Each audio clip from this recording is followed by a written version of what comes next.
How to fix error starting game, trying again in Overwatch 2. 1. Update how to on your device or console. 2.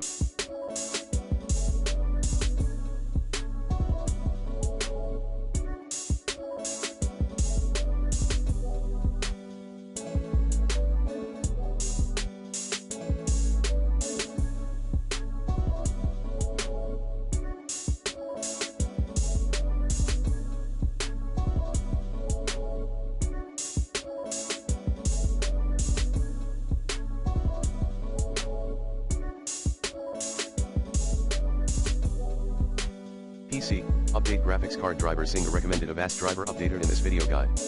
3. PC, launch the scan and repair option for your How2 app in Battle.net launcher. 4. Uninstall and reinstall the Overwatch 2 game. 5. Close all background or unused apps. For PC users, clean boot your system or check those background items via WTM. 6. Submit a ticket to Blizzard support.